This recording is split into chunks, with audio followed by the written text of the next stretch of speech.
j'ai fait et filmé l'installation de Linux Mint 22 à la fois sur un portable qui est en Wi-Fi et un ordinateur Tour qui est lui raccordé à Internet en filaire. Le portable a un SSD alors que l'ordinateur fixe a un disque standard à plateau tournant à 5400 tours minute. Oui, j'ai utilisé une carte SD pour l'installation pour le portable et un DVD pour le fixe. Donc, grosse différence du temps d'installation. Donc, deux configurations complètement différentes qui, bien sûr, ont influencé le temps nécessaire à l'opération. Je vais donc passer de l'un à l'autre afin de vous montrer les différentes étapes. Alors, on peut continuer et faire l'installation dans le noir ou alors ajouter un peu de couleur. On fait un clic droit et on clique sur Modifier l'arrière-plan du bureau. On clique sur Wilma et on sélectionne un fond. Voilà une bonne palette de couleurs. On clique dessus et on ferme la fenêtre. Bon, là je passe sur l'ordinateur portable qui lui est en Wi-Fi pour montrer justement ce qui se passe. Si on clique sur la notification, on voit qu'il y a bien un réseau disponible. On peut d'ailleurs s'en apercevoir en cliquant également ici. Je repasse sur l'ordinateur fixe qui lui est branché en filaire à Internet. Le câble Internet est bien branché, on peut le voir ici. On double-clique sur l'icône de l'installation de Linux Mint 22. On attend un petit moment. Alors pour plus de confort de visualisation, j'ai volontairement accéléré la vidéo pendant les moments d'attente. D'ailleurs, à ce sujet, il est très difficile de donner une estimation de temps pour l'installation. Pour indication, avec le portable, son disque SSD et en utilisant la carte SD, l'installation a duré 17 minutes. Par contre, pour l'ordinateur fixe, son disque dur standard et en plus en utilisant le DVD d'installation, celle-ci a duré, elle, 51 minutes, donc 3 fois plus de temps. Alors, on arrive à la première fenêtre, le choix de la langue. Bon, voilà, j'ai choisi le français et j'ai cliqué sur Continuer. Pour la disposition, il y a déjà une ligne de choisi. Alors, si on a un doute, on peut tout simplement taper les lettres A, Z, E, R, T, Y sur son clavier et voir si s'inscrit AZERTY. C'est le cas, on clique sur Continuer. Alors, je repasse maintenant sur le portable qui, je le rappelle, est en Wi-Fi. Là, il n'y a qu'un seul réseau détecté. Mais généralement, c'est plusieurs qui apparaissent. On clique donc sur le sien. On valide en appuyant sur la touche Entrée du clavier. Et on tape le mot de passe de notre box Internet. Alors, pour moi, c'est un petit peu particulier ici. C'est celui de mon téléphone portable qui est en partage de connexion. Et on clique donc sur Se connecter. En haut et à droite, on a une notification de la réussite de la connexion. Mais on peut aussi le vérifier en bas. On peut cliquer sur Continuer. On arrive à la fenêtre des codecs multimédia. Alors, si cette fenêtre n'apparaît pas, c'est signe qu'on n'est pas sur Internet. À savoir,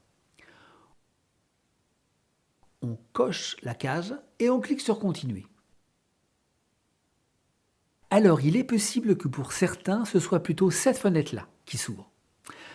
Alors, on coche la même chose, ce qui va avoir effet de dégriser la partie inférieure.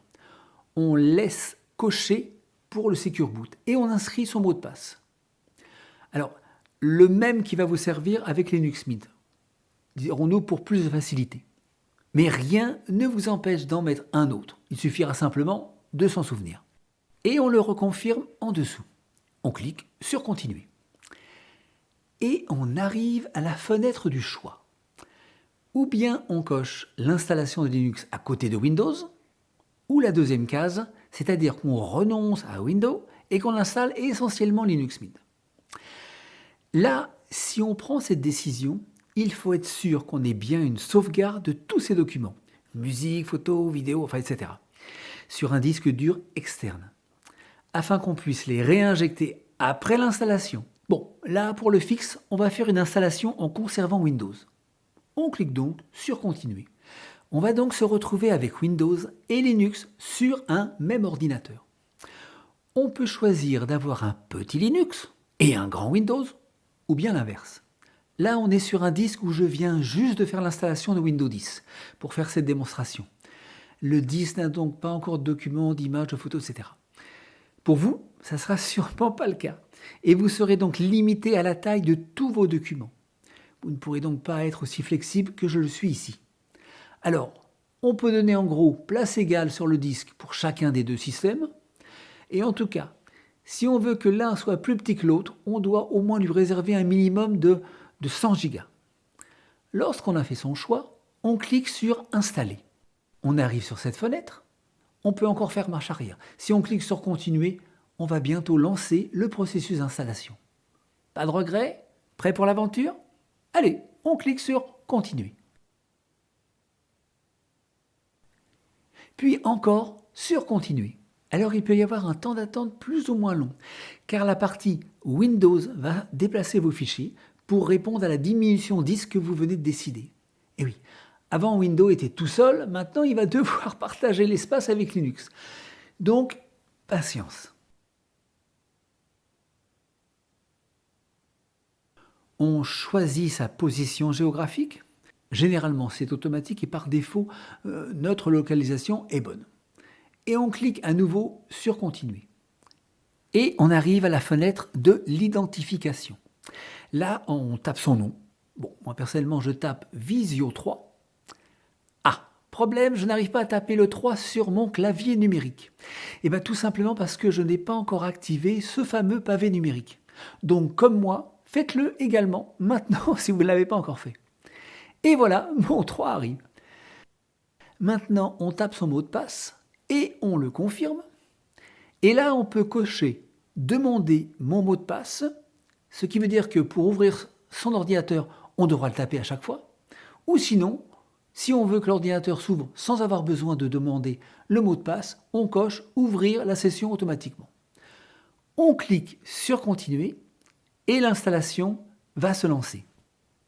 On n'a plus rien à faire jusqu'à la fin. Là encore, j'ai volontairement accéléré la vidéo et vous comprendrez pourquoi.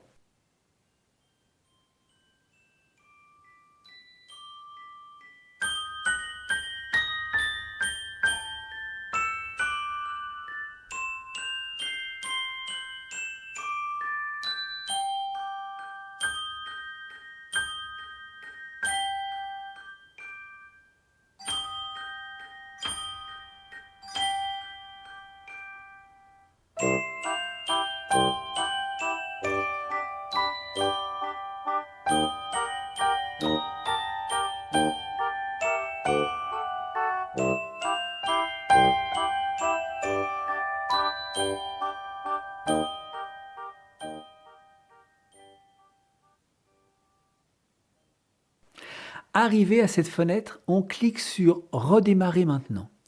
L'ordinateur va commencer son extinction et va afficher ce message. On retire la clé, le DVD ou la carte SD, et après, on clique sur la touche « Entrée » de son clavier. Dans la prochaine vidéo, on va voir les différents démarrages de l'ordinateur, et particulièrement lorsqu'on a Linux et Windows sur le même ordinateur. Bonne fin de journée!